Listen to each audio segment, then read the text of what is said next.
Ya, mari kita berdoa. Kami mengucap syukur buat kesempatan pada malam hari ini.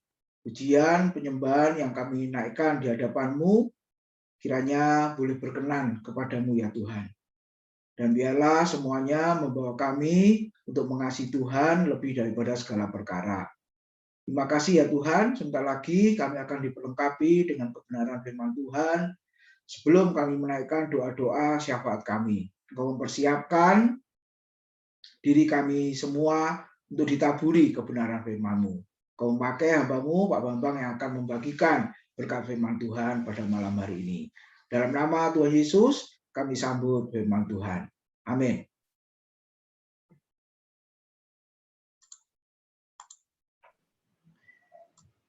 Puji Tuhan, Shalom Bapak Ibu yang terkasih di dalam Tuhan Yesus Kristus. Malam hari ini kita bersyukur karena kita dapat bersama-sama bertemu di dalam ibadah doa malam. Ya, kita tetap masih memakai media Zoom untuk ibadah doa malam kita. Ya, kita berdoa terus supaya kita masih mendapatkan kesempatan untuk bisa bertemu, ya, beribadah dalam ibadah doa malam, bisa berjumpa di dalam ibadah onsite, ya, tetapi kita diajak untuk bersabar sampai kita mendapatkan kesempatan benar-benar bahwa kita bisa beribadah secara langsung. Ya, puji Tuhan, walaupun melalui media Zoom ini kita tetap merasakan bagaimana pertolongan Tuhan, kasih Tuhan, dan merasakan hadirat Tuhan di dalam ibadah kita malam hari ini. Baik, sebelum kita menaikkan doa-doa syafaat kita, mungkin nanti Bapak Ibu ada yang mau sharing, bersaksi ya, tentang kebaikan Tuhan, ya, yang akan memberikan kekuatan kepada saudara-saudara kita. Ya, saya ingin kita merenungkan satu bagian di dalam surat 1 Petrus. Surat 1 Petrus pasal yang pertama. Saya mengajak Bapak Ibu untuk merenungkan bagian 1 Petrus pasal 1 di ayat yang ketiga sampai ayat yang ke-9.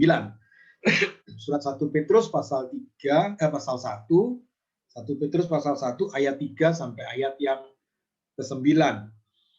Kita akan merenungkan bagian perenungan ini di dalam judul pemeliharaan Allah pada masa kesesakan. Ya, sangat berhubungan konteks di mana jemaat yang ada di beberapa provinsi jajahan Romawi, di mana orang-orang Kristen atau gereja-gereja Tuhan yang bertumbuh di bagian wilayah-wilayah jajahan Romawi, tetapi di dalam iman mereka, pertumbuhan gereja, pertumbuhan jemaat, di mana mereka mendapatkan tekanan, mendapatkan kesulitan, bahkan mendapatkan penganiayaan. Ya, jadi penganiayaan bisa sampai kepada kematian. Itu yang dialami oleh jemaat-jemaat yang ada di Pontus, di Galatia, di Kapadokia, di Bitinia, di wilayah Asia kecil. Nah, oleh sebab itu Petrus memberikan suratnya untuk menguatkan hati mereka, untuk menguatkan iman mereka, supaya mereka dapat bertahan.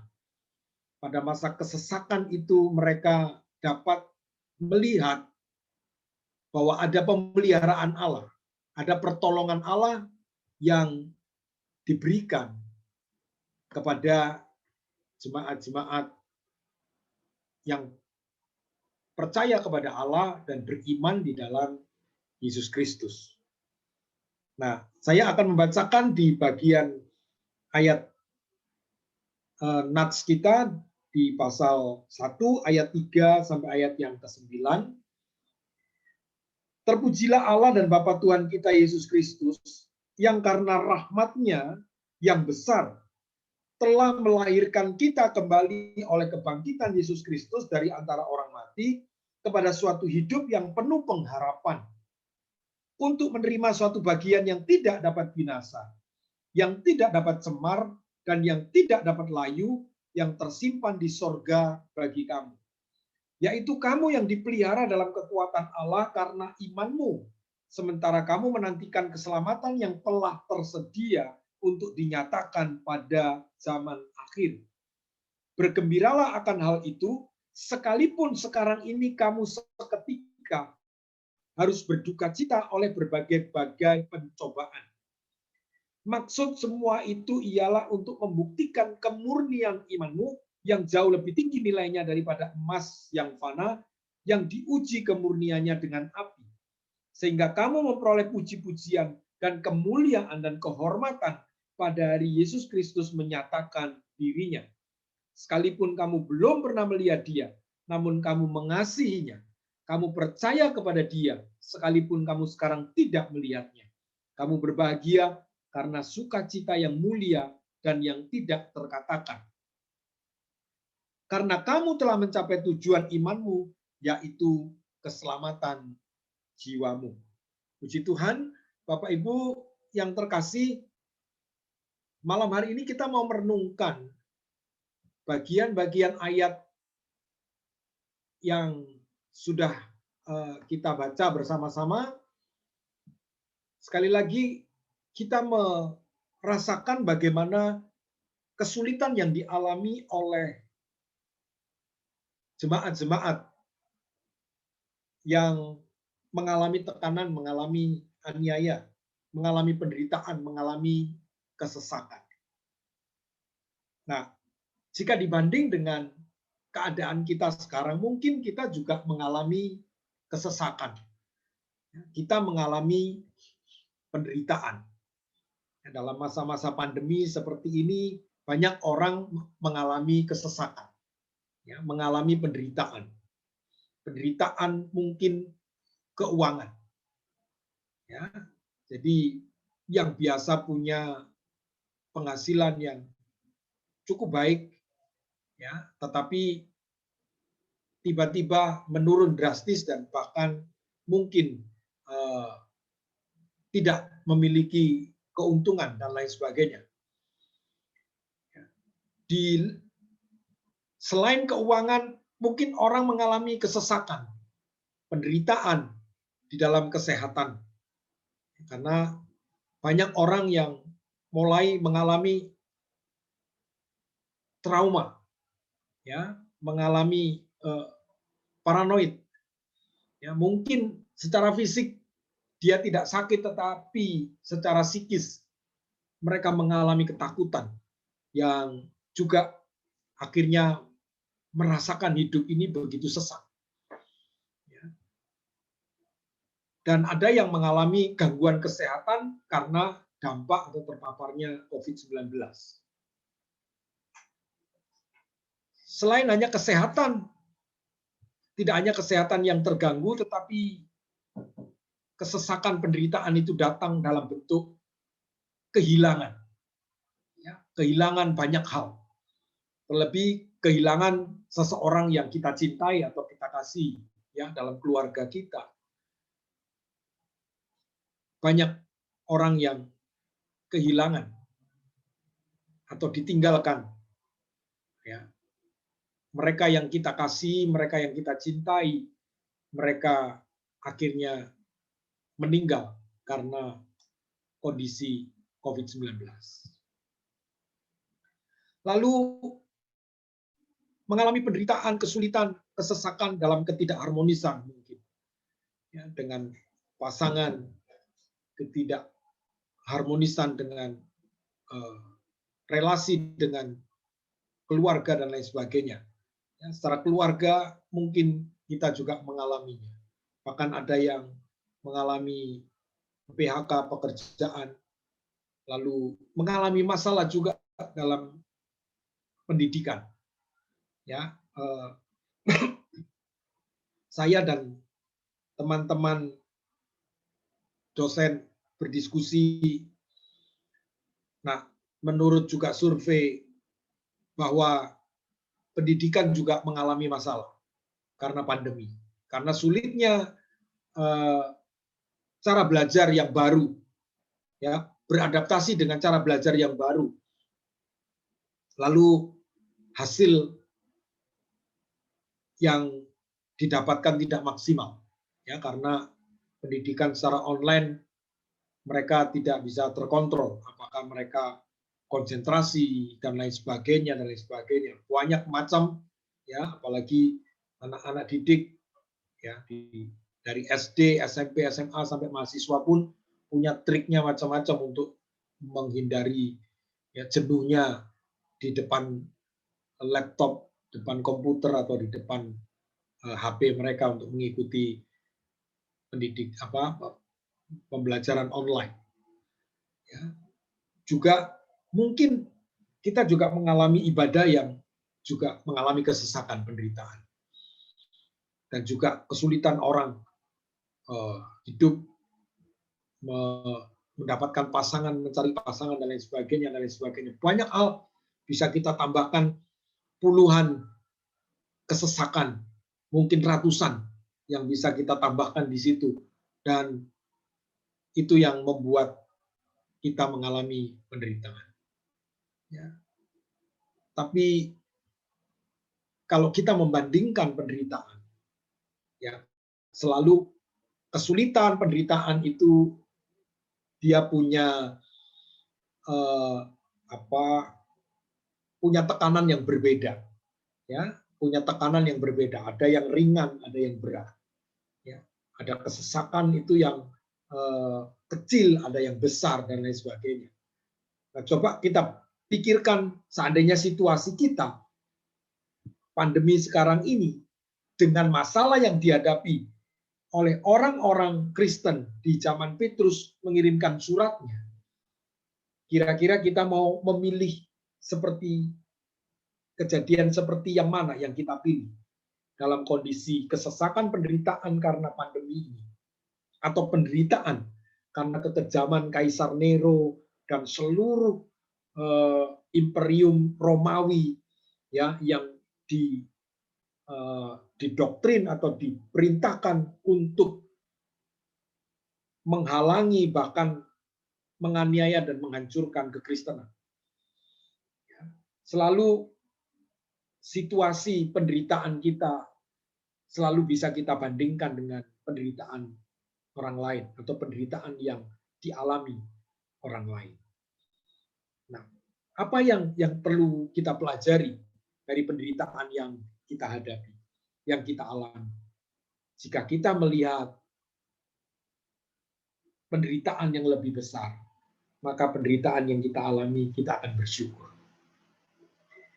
Maka sebenarnya tidak ada penderitaan yang betul-betul berat di dalam kehidupan kita jika kita melihat dengan cara yang tepat, dengan cara yang benar, dengan cara yang baik. Walaupun memang penderitaan itu tetap ada, tetapi bagaimana Petrus mencoba melihat dari sisi pandang yang berbeda, dari sisi pandang yang lain tentang kesesakan, penderitaan yang dialami oleh orang-orang percaya, ya, yang harus mengalami aniaya.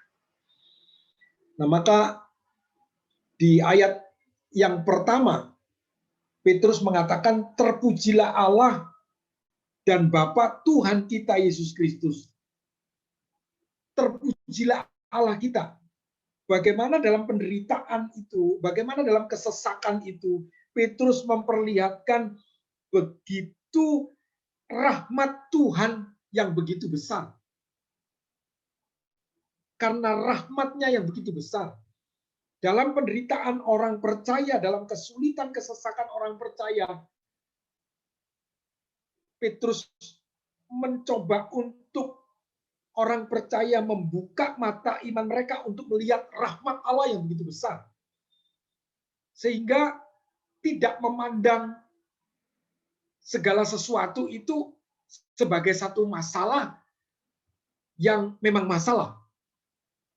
Tetapi memandang segala sesuatu, walaupun itu masalah, tetapi segala sesuatu itu kita pandang bahwa ada rahmat Tuhan yang menyertai. Ada rahmat Tuhan yang menolong. Jadi memandang segala sesuatu sebagai masalah atau memandang segala sesuatu itu sebagai rahmat Tuhan. Ya, memandang sesuatu sebagai rahmat Tuhan. Nah, Bapak Ibu yang terkasih, apa yang kita miliki, sekali lagi jika kita bandingkan dengan orang lain, itu bisa menimbulkan satu cara pandang yang berbeda. Ya, satu cara pandang yang berbeda. Kalau kita pegang uang 1 juta, ya, apakah itu rahmat, ya, anugerah Tuhan, berkat Tuhan, atau itu masalah bagi kita? Bergantung kepada pembanding yang kita coba. Kalau Anda pegang uang 1 juta, ya, lalu Anda masuk restoran yang mewah sekali, itu masalah. Ya. Tapi kalau Anda pegang uang 1 juta, ya, Anda masuk di tempat makan yang sederhana, kita bisa mengucap syukur. Nah, maka seringkali setiap orang itu memandang segala sesuatu itu sebagai masalah. Ya, sebagai masalah. Jadi kalau orang itu seringkali punya masalah itu sebenarnya harusnya tidak selalu masalah. Dalam arti begini, ya, saya itu punya masalah ya dengan anak-anak begitu. Nah, harusnya dari sisi pandang yang lain, anak-anak itu adalah berkat Tuhan. Anak-anak adalah anugerah Tuhan. Gitu ya. Lalu saya itu punya masalah ya dengan biaya anak-anak sekolah. Ya. Bayar anak-anak sekolah itu apakah masalah? Kalau enggak mau punya masalah, enggak usah sekolahin. Ya. Atau memandang bayar anak sekolah. Itu bukan masalah. Itu memang satu kewajiban. Jadi kewajiban itu bukan masalah. Kalau kewajiban dikatakan sebagai masalah, ini menjadi cara pandang yang akhirnya membuat kita menjadi berat. Hidup kita menjadi sulit. Maka kita mengalami kesesakan. Jadi memandang segala sesuatu itu masalah. Ya, apapun bisa jadi masalah. Rumah kotor bisa jadi masalah. Masalahnya rumah kotor. Ya, masalahnya bayar lampu. Masalahnya bayar air. Jadi kenapa jadi masalah semua? Jadi ini sisi pandang yang memandang segala sesuatu sebagai masalah.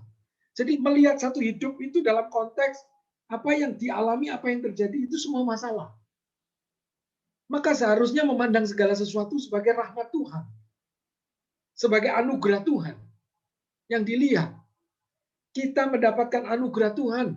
Karena kita masih bisa melakukan ini, masih bisa melakukan itu, masih bisa mengerjakan ini, masih bisa mengerjakan itu, masih bisa melakukan segala sesuatu. Mengapa kita tidak bisa melihat sebagai rahmat Tuhan? Sebagai kemurahan Tuhan dalam hidup kita. Nah, maka Petrus mengajar kepada jemaat yang sedang mengalami masalah, tetapi melihat dari sisi yang lain bahwa rahmat-Nya yang besar itu dikatakan telah melahirkan kita kembali. Jadi rahmat-Nya yang besar itu telah melahirkan kita kembali. Menjadi seorang Kristen, menjadi anak Tuhan, menjadi orang percaya, itu adalah menerima rahmat Tuhan. Karena apa? Karena dengan rahmat-Nya yang besar itu, oleh kebangkitan Yesus Kristus, kita ini telah dilahirkan kembali. Manusia jasmani kita mengalami penderitaan, mengalami kesesakan, ya.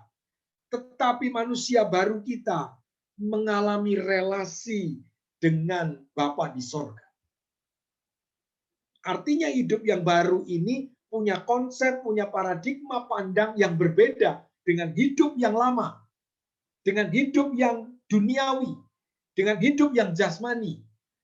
Petrus mencoba mengajak jemaat Tuhan untuk tidak melihat fisik penderitaan yang dialami, tetapi mengajak bagaimana dia sebagai seorang yang lahir kembali oleh Allah, memiliki relasi yang baru dengan Tuhan, sehingga hidupnya bukan hidup jasmani, tetapi hidup yang dihidupi adalah hidup bersama dengan Kristus, hidup bersama dengan Allah. Artinya dilahirkan kembali, memiliki keluarga yang baru, dilahirkan kembali, memiliki hidup yang baru, memiliki relasi yang baru. Mereka adalah keluarga Allah. Allah menjadi Bapa mereka. Ini melihat kehidupan sebagai rahmat Tuhan, yaitu dilahirkan kembali. Banyak orang Kristen mengalami kesesakan karena mereka melihat kehidupan yang lama.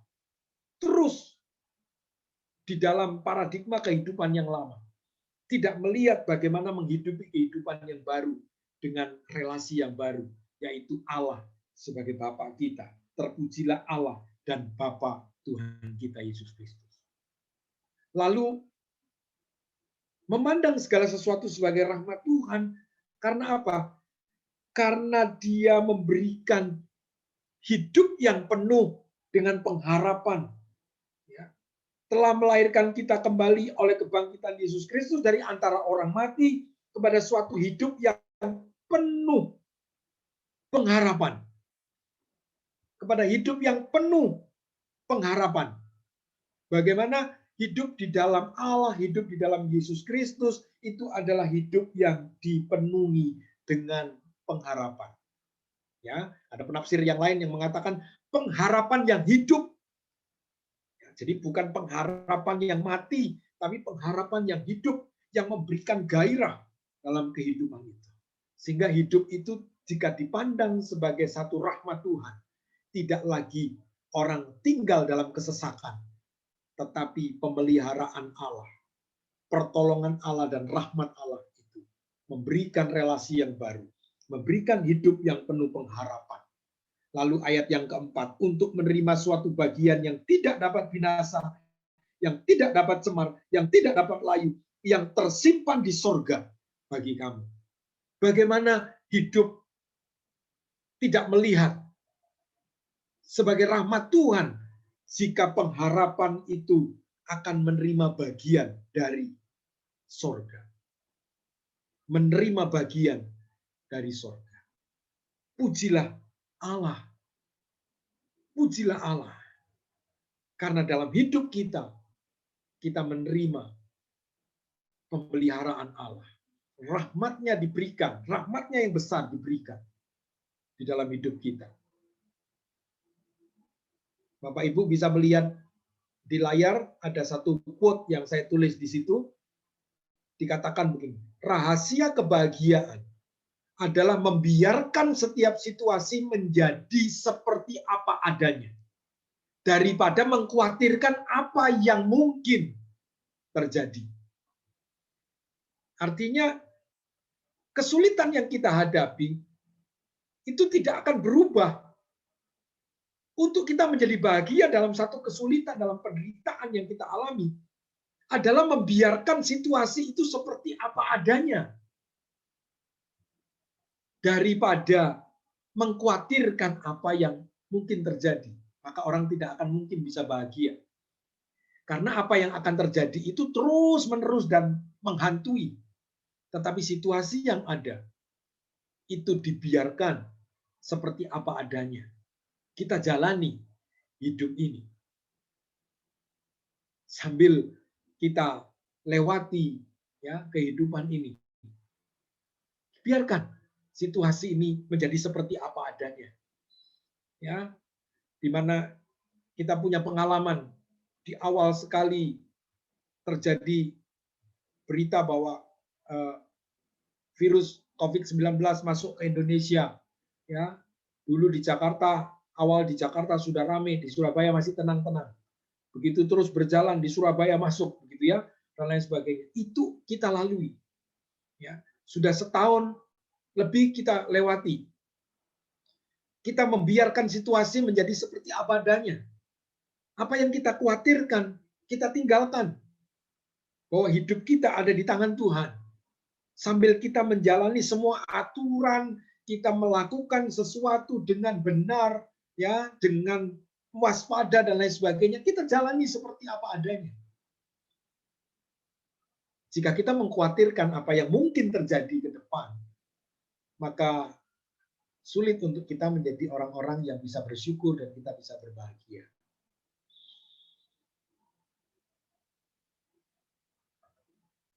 Selanjutnya di ayat yang ke-5 sampai ayat yang ke-9, kita dipelihara oleh kekuatan Allah. Jadi dalam kesesakan yang kita hadapi, Allah itu tidak meninggalkan kita, tetapi Dia memelihara kita dengan kekuatannya. Memelihara kita dengan kekuatannya. Di ayat yang ke-5, iman yang mendatangkan pengharapan. Yaitu kamu yang dipelihara dalam kekuatan Allah. Karena imanmu, sementara kamu menantikan keselamatan yang telah tersedia untuk dinyatakan pada zaman akhir. Nah, Bapak Ibu, di poin yang pertama, Petrus mengajarkan kepada jemaat untuk mengubah paradigma kehidupan jasmaninya, pengharapan jasmaninya, keinginan jasmaninya, kepada satu situasi atau kondisi di mana Allah sudah melahirkan baru, menjadi keluarga Allah, menjadi manusia yang baru, yang tidak menghidupi jasmani semata-mata, tetapi mulai mengalihkan paradigma kepada kehidupan yang baru, yaitu hidup oleh kekuatan Allah karena iman. Maka iman itulah yang menolong kita untuk memiliki pengharapan, untuk hidup dalam pengharapan dengan penuh kesabaran dan ketekunan. Sementara kamu menantikan keselamatan yang telah tersedia untuk dinyatakan pada zaman akhir. Maka hidup kekristenan jika salah memandang paradigma yang keliru, maka inilah yang dikatakan oleh Paulus. Jika engkau percaya kepada Yesus, beriman kepada Yesus, percaya hanya untuk hidup di dunia ini saja, kita adalah orang yang paling malang. Karena iman di dalam Yesus Kristus harus berpindah, memandang hidup dengan dunia ini, dengan memandang hidup baru dengan kerajaan sorga. Maka iman itu akhirnya mendatangkan pengharapan yang baru, diberikan kesabaran dan ketekunan untuk menanti sesuatu yang lebih mulia. Yaitu apa? Yaitu keselamatan yang telah tersedia, yang akan dinyatakan dalam kehidupan orang percaya. Itu ayat yang ke-5. Ayat yang ke-6, dipelihara oleh kekuatan Allah. Yaitu iman yang dianugerahkan itu membuat kita mampu bertahan. Membuat kita mampu bertahan. Bergembiralah akan hal itu. Bergembiralah akan hal itu. Sekalipun sekarang ini kamu seketika harus berduka cita oleh berbagai-bagai pencobaan. Mengapa bisa bergembira? Karena pencobaan yang sekarang ini kita lalui, yang kita jalani, itu tidak sebanding dengan anugerah Tuhan, dengan rahmat Tuhan yang diberikan pada akhir jika iman kita ini bertahan. Maka iman itu dimampukan untuk orang percaya bertahan di dalam kesesakan. Karena apa? Karena hanya sementara, sekalipun kamu ini seketika harus berduka cita, hanya seketika berduka cita, tapi kita akan mendapatkan keselamatan yang kekal.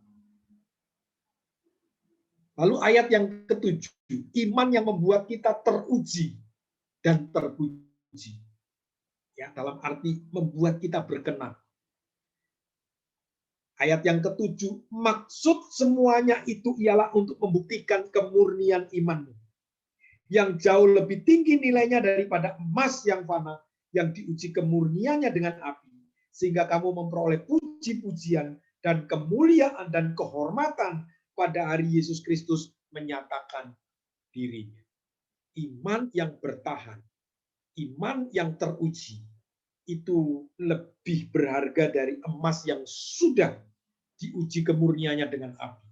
Sekalipun emas itu murni, iman kita itu lebih berharga dari emas yang murni. Artinya kita dipelihara oleh kekuatan Allah, diberikan anugerah iman yang membuat kita itu mampu bertahan, sehingga kekuatan iman yang bertahan itu membuat kita ini teruji. Dan kita ini terpuji. Kita ini berkenan pada hari Kristus menyatakan dirinya. Sebab pada waktu Kristus datang ke bumi, yang dia inginkan adalah iman. Jika aku datang kembali, apakah aku masih mendapati iman di bumi ini? Ayat yang ke-8, yaitu iman yang mengasihi dan melihat kekekalan.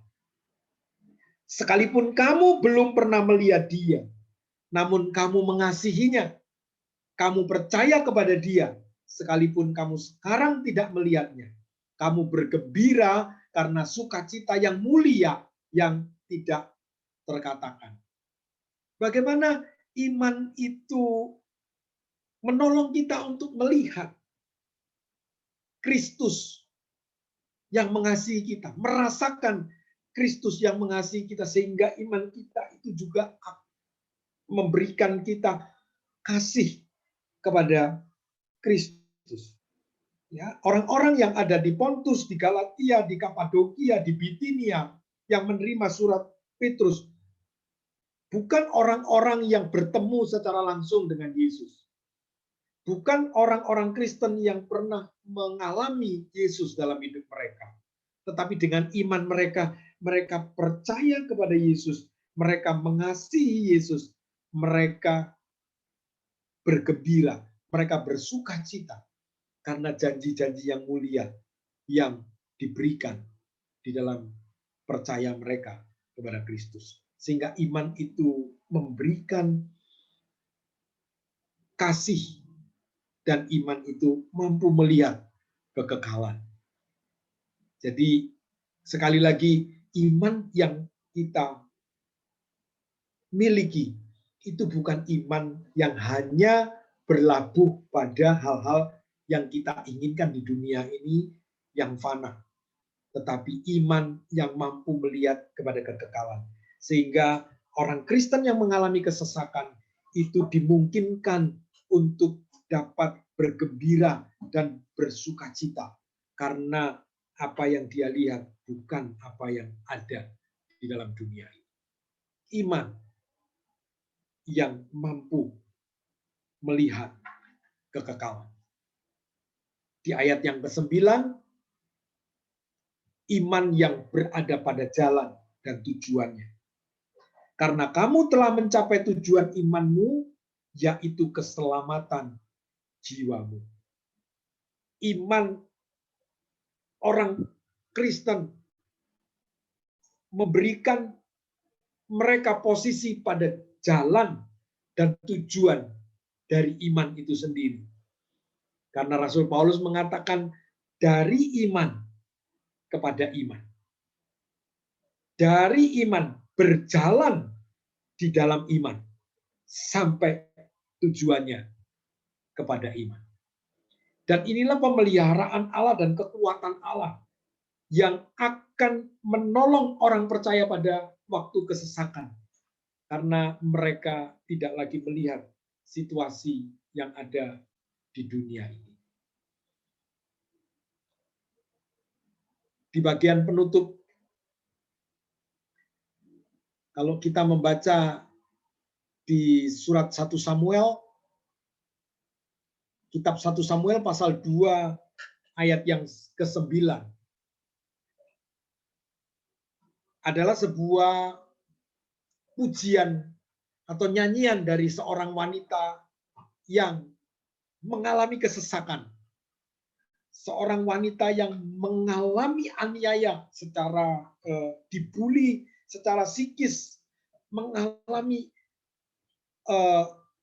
sakit yang begitu dalam, yaitu seorang perempuan yang bernama Hana. Ya, Bapak Ibu mengerti cerita tentang Hana, bagaimana dia menjadi seorang wanita yang mandul, ya, lalu suaminya menikah lagi, lalu perempuan yang dinikahi oleh suaminya itu memiliki anak. Lalu Hana menjadi bahan cemoohan. Ya, dia dibully oleh madunya. Dia seakan-akan diinjak-injak. Tetapi pujian Hana di kitab 1 Samuel pasal 2 ayat yang ke-9 mengatakan, langkah kaki orang yang dikasihinya dilindunginya. Langkah kaki orang yang dikasihinya dilindunginya. Tetapi orang-orang fasik akan mati binasa dalam kegelapan, sebab bukan oleh karena kekuatannya sendiri seseorang berkuasa. Bagaimana Hana melihat pertolongan Tuhan? Bagaimana Hana melihat kekuatan Tuhan? Bagaimana Hana melihat pemeliharaan Tuhan yang dinyatakan dalam hidupnya, sehingga Hana bisa melahirkan seorang anak yang bernama Samuel. Melahirkan seorang anak yang membanggakan. Melahirkan seorang anak yang akhirnya memberikan kehidupan, seakan-akan menerima kehidupan yang baru pada saat dia melahirkan Samuel. Maka Hana mengatakan, langkah kaki orang yang dikasihinya dilindunginya. Jadi kita mencoba untuk keluar dari merasakan kesesakan penderitaan yang kita alami untuk kita melihat pemeliharaan Allah yang ada dalam diri kita yang dinyatakan dalam Kristus Yesus sebagai Allah, sebagai Tuhan dan Juru Selamat yang memberikan pengharapan yang baru, memberikan iman dan memberikan kasih dalam hidup kita. Karena Petrus memberikan judul yaitu pengharapan, iman, dan kasih. Pemeliharaan Allah menolong kita untuk kita dimampukan memiliki pengharapan, untuk kita menghidupi iman, berjalan dalam iman, melangkah dengan iman, dan mencapai tujuan iman, yaitu keselamatan jiwa kita. Dan kita dimampukan untuk terus hidup di dalam kasih Allah yang sudah dianugerahkan dalam kehidupan kita. Maka Paulus mengatakan pemeliharaan itu datangnya dari Allah. Pertolongan itu datangnya dari Allah. Perlindungan itu datangnya dari Allah. Pembebasan itu datangnya dari Allah. Sehingga apa yang dipahami oleh Paulus itu mengkristal dalam satu ayat di Injil di surat Roma pasal yang ke-11. Di ayat yang ke-36 itu. Dia mengatakan sebab segala sesuatu itu dari Dia, oleh Dia, dan kepada Dia. Bagi Dialah kemuliaan sampai selama-lamanya. Maka orang Kristen harus terus memiliki kekuatan yang diberikan oleh Allah. Menyadari pemeliharaan Allah yang dinyatakan dalam Yesus Kristus. Kekuatan yang diberikan dalam kehidupan orang percaya. Sehingga dia bisa melihat bagaimana perlindungan Tuhan itu tetap menyertai orang-orang yang percaya.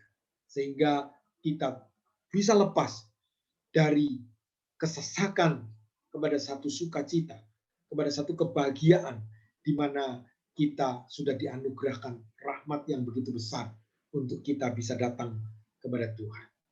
Puji Tuhan, sampai di sini firman yang bisa saya sampaikan. Kita boleh terus berharap kepada Tuhan, kita terus bisa mengucap syukur karena bagaimana pemeliharaan Allah dalam setiap kehidupan kita itu adalah pemeliharaan kekuatan yang luar biasa dalam kehidupan kita.